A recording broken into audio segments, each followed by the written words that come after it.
यहाँ पर एक टेबल दिखाया गया है जिसके अंदर दिखाया गया है 20 ड्रॉप्स 5 ml के बराबर होता है।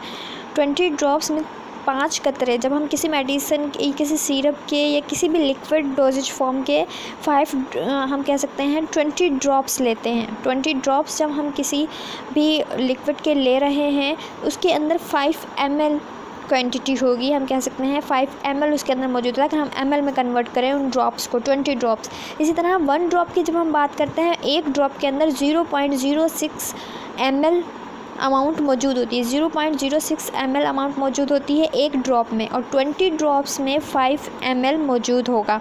इसी तरह 1 टीस्पून, अगर हम कहें कि 1 टीस्पून को अगर mls में तक हम चेंज करते हैं, क्योंकि ये डोमेस्टिक यूनिट हैं। 1 टीस्पून, 1 कप या 1 डिज़र्ट स्पून, ये तमाम डोमेस्टिक हमारे स्केल्स होते हैं जो कि हम अमूमन घरों में या आम तौर पे इस्तेमाल कर रहे होते हैं। लेकिन जब हम इसे ml में तब्दील करेंगे, हम इस मैट्रिक सिस्टम में तब्दील करते हैं, तो 1 टीस्पून 5 ml के बराबर होगा। 1 टीस्पून 5 ml के बराबर होता है। इसी तरह 1 गैलन, जब हम 1 गैलन की बात करते हैं उसमें 3.785 लीटर होगा। 3.785 लीटर होगा। इसी तरह 1 पिंट पर इक्वल टू होता है 473.16 ml के। अगर हम 16 टीस्पून लें देन वो इक्वल होता है 1 कप के, 1 कप के बराबर होते हैं। और 1 टी कप जो है वो 120 ml के बराबर होता है, 120 ml के बराबर होता है। इसी तरह हम अगर बात करते हैं 1 फ्लूइड आउंस की, उसमें 29.53 ml होता है। और फिर अगर हम देखते हैं 1 लीटर में 38.8 फ्लूइड आउंस मौजूद है। अगर आउंस में उसे फ्लूइड आउंस में हम तब्दील करते हैं। इसी तरह हम अगर 1 टेबल स्पून की बात करते हैं, पहले हमने टीस्पून की बात की। टीस्पून जब हम कहेंगे, टीस्पून छोटा चम्मच होता है, इसके अंदर 5 ml आती है क्वांटिटी। लेकिन जब हम टेबल स्पून लेते हैं, टेबल स्पून बड़ा वाला चम्मच होता है जिसको इसमें क्वांटिटी आती है 15 ml। 1 टेबल स्पून अगर फुल भर के लेंगे तो उसमें 15 ml आएगा, मीन्स 3 छोटे चम्मच। क्योंकि एक टीस्पून में हम कह रहे हैं 5 ml आ रहा है, तो 1 टेबल स्पून में 15 ml। इसका मतलब ये हुआ कि 1 टेबल स्पून में 3 टीस्पून शामिल होते हैं। इसी तरह 1 डिज़र्ट स्पून मीन्स जिससे हम मीठा खाते हैं, वो वाला साइज़ का चम्मच। 1 डिज़र्ट स्पून में 8 ml होता है, जबकि 1 टी कप फुल में 120 ml की क्वांटिटी मौजूद होती है। इसी तरह 1 थम्बलर अमूमन ग्लास टाइप ही चीज़ है जिसमें अमूमन हैंडल तो नहीं होता, लेकिन वो ग्लास अपैरेंस दे रहा होता है। तो इसे 1 थम्बलर जो है 240 ml रखता है, इसमें इतना क्वांटिटी आ सकती है। एडवांटेज अगर हम देखें, एडवांटेज क्या है किसी भी हम कह सकते हैं मैट्रिक सिस्टम की क्या एडवांटेज है। अमूमन this system is used all over the world for scientific work. अमूमन साइंटिफिक वर्क में यही इस्तेमाल होता है आजकल।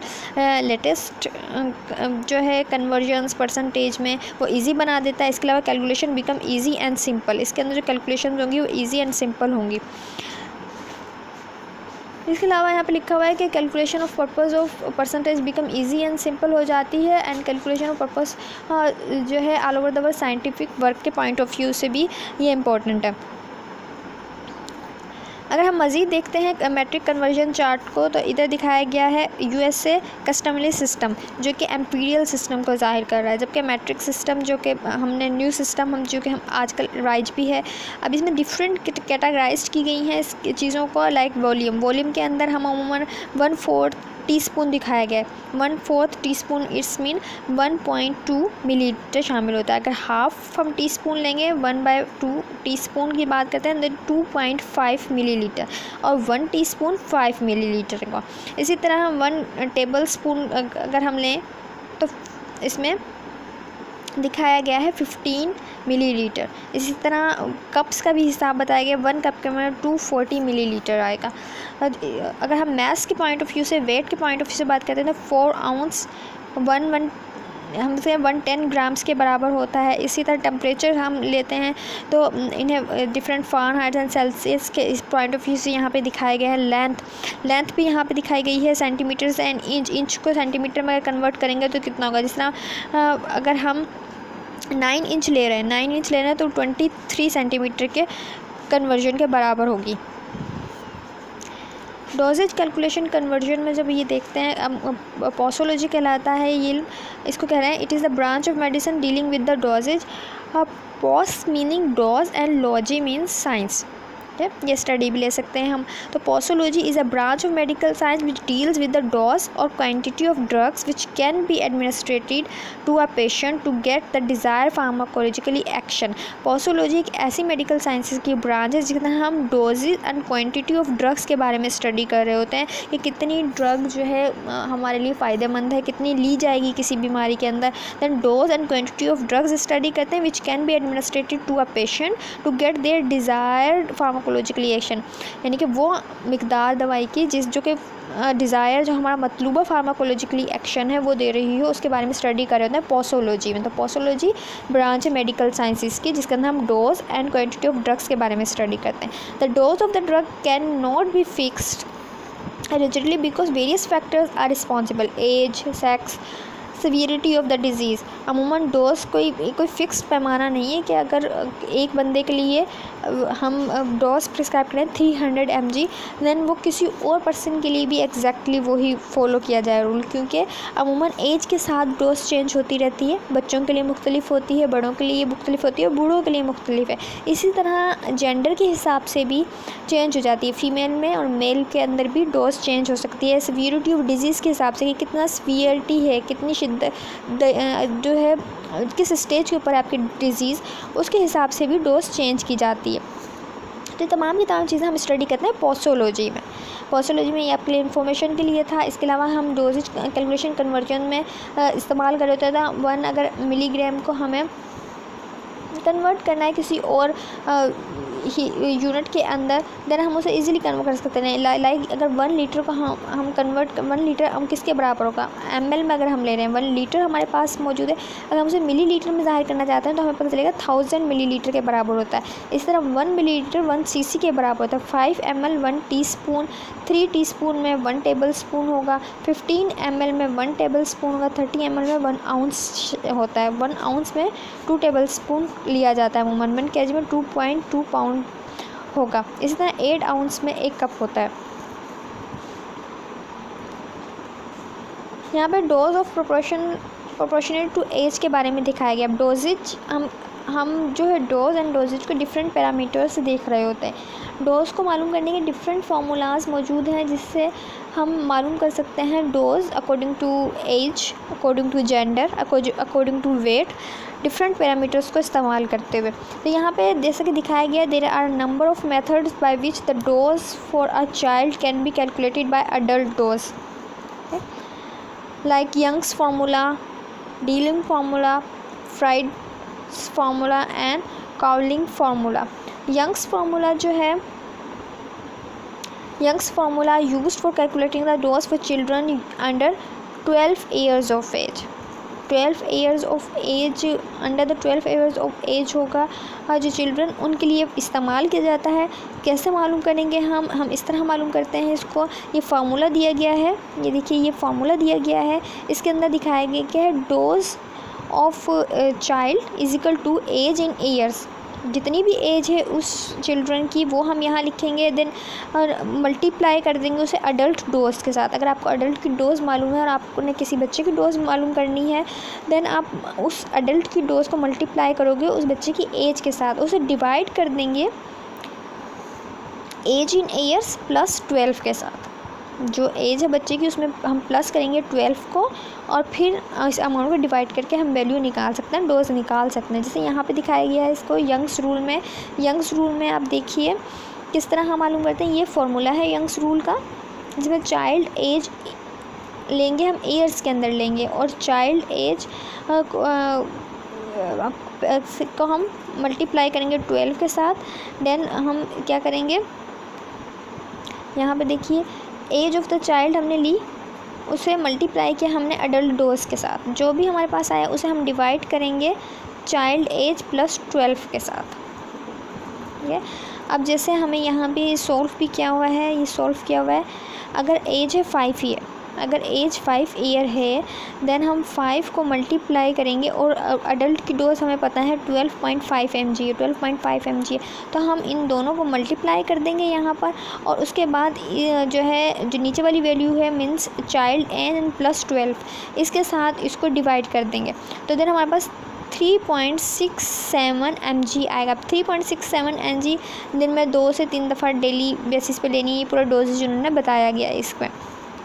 इसी तरह एक और एग्जांपल है, यहाँ पे फॉर्मूला हमारे पास मौजूद है, सिर्फ हमने इसमें वैल्यूज़ लगानी है। अगर बच्चे की एज है 10 साल, बच्चे की एज है 10 साल, तो हम 10 को मल्टीप्लाई करेंगे 100 के साथ, क्योंकि बड़े की डोज़ अगर हमें मालूम है कि 100 है एडल्ट की, तो हम उसे मल्टीप्लाई कर देंगे 100 के साथ 10 को, और देन 10 और 12 को नीचे वाली वैल्यू को प्लस करने के बाद उसके साथ इसे डिवाइड कर देंगे। हमारे पास वैल्यू होगी 45.45 mg, यही डोज होगी। तो ये यंग्स रूल को निकालने का तरीका है। इस तरह डीलिंग फार्मूला के थ्रू भी हम निकालते हैं। डीलिंग फार्मूला के थ्रू किस तरह निकालेंगे? The formula is use for the calculating the dose of children between the age of 24 to 20 year. This formula is considered better because is easier quick and calculate dose. अब क्या formula है इसका? इसके अंदर हम एज इन ईयर्स लेंगे, सबसे पहले मल्टीप्लाई करेंगे एडल्ट डोज से और डिवाइड कर देंगे 20 से। ये ड्रिलिंग फार्मूले का जो है ड्रिलिंग फार्मूला है, जिसके अंदर हम लेते हैं अमूमन अडल्ट डोज को मल्टीप्लाई करते हैं एज के साथ चिल्ड्रन की और डिवाइड करते हैं 20 के साथ, हमारे पास वैल्यू निकल आती है। इसी तरह फ्रेड्स फार्मूला भी है एक, इसमें क्या है? This is use to calculate the dose for infant up to 2 year. जो अप टू 2 ईयर्स है वो यूज़ किए जाते हैं अमूमन मालूम करने के लिए। इसके अंदर एज लेंगे मंथ्स में, ईयर में नहीं लेंगे। इससे पहले हम ईयर्स में ले रहे थे, एज यहाँ पे मंथ में लेंगे। इसे मल्टीप्लाई करेंगे अडल्ट की डोज के साथ एंड 150 के साथ इसे डिवाइड कर देंगे और हमारे पास वैल्यू आ जाएगी। काउलिंग रूल्स भी हैं। काउलिंग रूल में जो है age of the next birthday हम लेंगे, या जो भी एज है उसकी वो लेंगे, कंसीडर करेंगे, उसे मल्टीप्लाई करेंगे अडल्ट डोज के साथ एंड 24 के साथ डिवाइड कर देंगे। देखिए ये एज लेंगे, देन उसे मल्टीप्लाई करेंगे अडल्ट डोज के साथ और 24 के साथ मल्टीप्लाई कर देंगे और हमारे पास चिल्ड्रन की डोज आ जाएगी। इसी तरह देखिए एग्जांपल में दिखाया गया है, यहाँ पर इस एग्जांपल दिखाया गया है, इसमें एज है 6 ईयर एज है और अडल्ट की डोज 12.5 ईयर्स है। इन दोनों को मल्टीप्लाई करने के बाद हम इसे डिवाइड कर देंगे 24 से और हमारे पास जो है आंसर आ जाएगा यहाँ पर 3.13 mg। दिन में 2 से 3 टाइम डेली लेनी है आपने। फिर क्लर्क्स रूल जो है वो बेस्ड करता है बॉडी वेट पे। अब तक जो हम चीज़ें मालूम कर रहे थे, जो फॉर्मूलाज से मालूम कर रहे थे, वो बेस्ड कर रही थी as per, dose as per base करी थी, लेकिन अब ये जो क्लर्क्स फार्मूला है ये बॉडी वेट पे बेस्ड करता है, क्योंकि इसमें हमें वेट का मालूम होना ज़रूरी है। बात में होता है बच्चे की एज अगर आपको मालूम नहीं है देन आप वहीं उसका वेट करो और वेट करने के बाद इस फार्मूले के अंदर पुट कर आप डोज मालूम कर सकते हैं। तो होगा क्या कि सबसे पहले आप वेट लेंगे पाउंड्स में, LBS जो यहाँ पे ज़ाहिर कर रहा है ये पाउंड्स को ज़ाहिर कर रहा है। वेट हम लेंगे पाउंड्स में और उसे मल्टीप्लाई करेंगे अडल्ट डोज के साथ एंड डिवाइड कर देंगे 150 के साथ, तो हमारे पास चाइल्ड की डोज आ जाएगी। इसी तरह अगर एग्जांपल के तौर पर हमारे पास हमने वेट किया और हमें पता चला 46 पाउंड है वेट, 46 पाउंड्स है वेट। यहाँ पे देखें IBS जो है वो पाउंड्स को ज़ाहिर कर रहा है। 46 पाउंड्स है वेट उसे और 12.5 mg अमूमन एडल्ट में डोज जाती है किसी भी मेडिसिन की, तो हम उसके साथ इसे मल्टीप्लाई करेंगे देन डिवाइड कर देंगे 150 के साथ। 150 के साथ इसको डिवाइड कर देंगे। यहाँ पे ये देखिए 150 के साथ हमने इसको डिवाइड किया। फिर इसके बाद हम जो हमारे पास वैल्यू आएगी वो इसकी सही डोज होगी।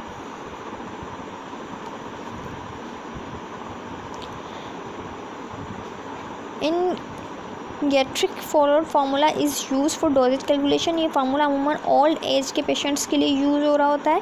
यहाँ पे देखिए अडल्ट डोज मल्टीप्लाई बाय 3/4 ये फार्मूला यूज़ होगा इसके अंदर।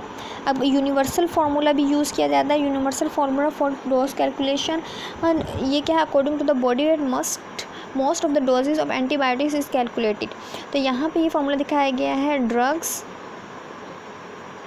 mg में ली गई है, बॉडी वेट kg में लिया गया है, और डेज 24 आवर्स के हिसाब से यहाँ पे कंसीडर किए गया है। और इन अगर हम तमाम वैल्यूज़ को पुट कर देते हैं देन हम मालूम कर सकते हैं डोज इसको। तो यहाँ पे हमने देखा प्रीवियस टॉपिक्स में कि हम किस तरह जो है डिफरेंट फार्मूलाज़ की वजह से चिल्ड्रन के अंदर या जनरल फार्मूला इस्तेमाल करते हुए डोज मालूम कर सकते हैं। अगर हमें एडल्ट की डोज मालूम है, बच्चे की एज मालूम है ईयर्स के अंदर, देन हम उसे फार्मूला में फ़िट कर हम मालूम कर सकते हैं डोज। लेकिन अगर हमें एज मालूम नहीं है तो हम क्लर्क्स फार्मूला इस्तेमाल कर सकते हैं, जिसमें हम बॉडी का वेट देख रहे हैं, पाउंड्स में हम बॉडी का वेट लेते हैं, देन हम उससे एज मालूम कर लेते हैं चिल्ड्रन की। इसी तरह हम टेम्परेचर मेजरमेंट की तरफ आते हैं। टेम्परेचर क्या है, temperature measurement also known as a thermometry, ये थर्मोमेट्री भी कहलाता है।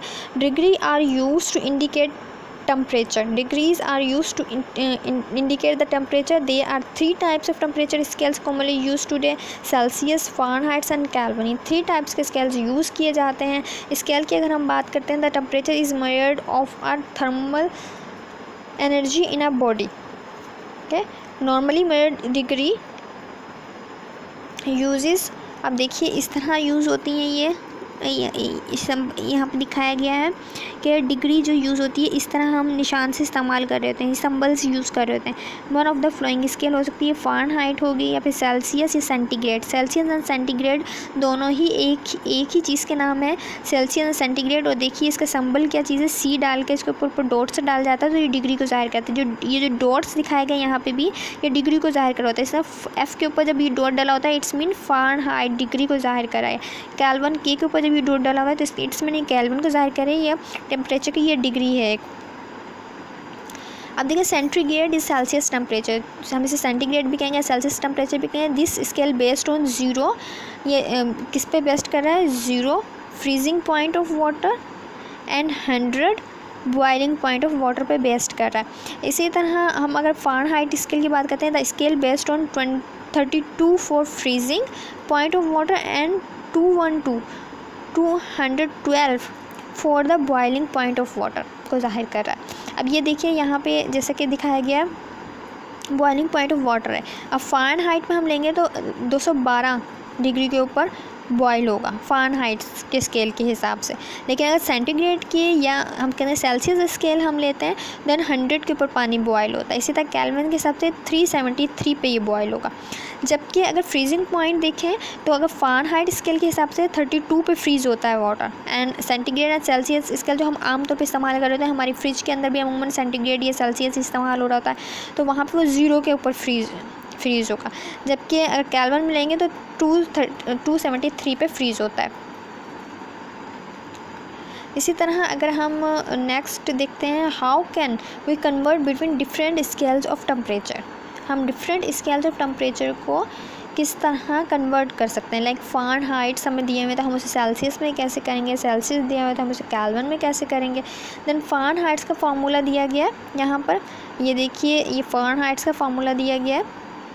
इसके अंदर हम वैल्यूज़ फिट करते हुए अगर हमें फ़ारेनहाइट का मालूम करनी है, वैल्यू कन्वर्ट करनी है हमने फ़ारेनहाइट को, तो क्या करेंगे, हम फ़ारेनहाइट टू सेल्सियस हम कन्वर्ट करेंगे। ठीक है, फ़ारेनहाइट टू सेल्सियस हम कन्वर्ट करेंगे तो हम देखिए सेल्सियस किस तरह मालूम करेंगे, भला ये फार्मूला यूज़ करेंगे। अगर हम सेल्सियस टू फ़ारेनहाइट करेंगे, अगर हम सेल्सियस टू फ़ारेनहाइट करेंगे देन एफ़ को हम यहाँ रखेंगे एंड फार्मूला के अंदर वैल्यूज़ फिट कर देंगे। सर सेल्सियस टू केल्विन हमारे पास फार्मूला मौजूद है, केल्विन टू सेल्सियस तो हमारे पास फार्मूला मौजूद है। ये डिफरेंट फार्मूलाज हैं जिनकी मदद से हम इंटरचेंज कर सकते हैं आपस में टेम्परेचर के, या कन्वर्ट कर सकते हैं एक स्केल को, एक डिग्री को दूसरी डिग्री के अंदर, एक स्केल को दूसरे स्केल के अंदर टेम्परेचर की। तो हमने ये देखा कि हम इस्तेमाल कर रहे होते हैं कौन कौन से स्केल्स, सेंटीग्रेड या Celsius scale, Fahrenheit scales and kelvin scales. ये 3 स्केल्स हम टेम्परेचर में इस्तेमाल करते हैं। थर्मोमेट्री भी कहलाता है टेम्परेचर में ये करने का अमल, या इल्म, थर्मोमेट्री कह रहे होते हैं उसे। और इसमें हम centigrade, Fahrenheit and kelvin use कर रहे होते हैं। हम सेंटीग्रेड में देखते हैं कि जब हम कह रहे होते हैं कि बर्फ़ का जमना हम 0 सेंटीग्रेड से लेते हैं कि फ्रीजिंग पॉइंट क्या है। अगर पानी का फ्रीजिंग पॉइंट क्या है तो हम कहते हैं 0 सेंटीग्रेड, और बॉइलिंग पॉइंट 100 सेंटीग्रेड लेते हैं। लेकिन अगर वही चीज़ हम फ़ारेनहाइट में देखें तो 32 पे फ्रीज़ होता है पानी, और बॉयल किस पे होगा, 212 पे या 212 पे बॉयल होगा फ़ारेनहाइट्स में। तो ये डिफरेंट स्केल्स यूज़ किए जाते हैं टेम्परेचर के अंदर, डिफरेंट टर्मिनोलॉजीज़ के हिसाब से, डिफरेंट चीज़ों के हिसाब से। उम्मीद करती हूँ आपको लेक्चर समझ में आया होगा। आज के लेक्चर के अंदर हम लोगों ने स्टडी किया है पोसोलॉजी के बारे में। पोसोलॉजी में हम डोजेज फॉर्म्स के बारे में, डोजेज और डोज के बारे में स्टडी कर रहे होते हैं। दरहकीकत डोज के बारे में स्टडी कर रहे होते हैं, या उसके फार्माकोलॉजिकली इफ़ेक्ट डिज़ायर किस डोज के ऊपर आ रहे हैं किसी भी मेडिसिन में, वो स्टडी कर रहे होते हैं। अब पोसोलॉजी के पॉइंट ऑफ व्यू से हम लोगों ने डिफरेंट किस्म के फार्मूलाज स्टडी किए जो कि अमूमन बच्चों के डोज मालूम करने के लिए इस्तेमाल किए जाते हैं, या फिर जो है ओल्ड एज में भी एक हमने फार्मूला पढ़ा कि किस तरह लिया जा सकता है उसको इस्तेमाल करते हुए। एंड डिफरेंट फार्मूले के like Dilling rule, Clark's rule, Cowling's rules, Young's rules and Frederick rules के बारे में हमने स्टडी किया। ये फार्मूलाज आप जो है अपनी कॉपी के ऊपर राइट डाउन करेंगे, प्रैक्टिस करेंगे, इसके अंदर वैल्यूज़ फिल कर तो आप लोगों को ये समझ में आ जाएंगे। उम्मीद करती हूँ आपको लेक्चर समझ में आया होगा।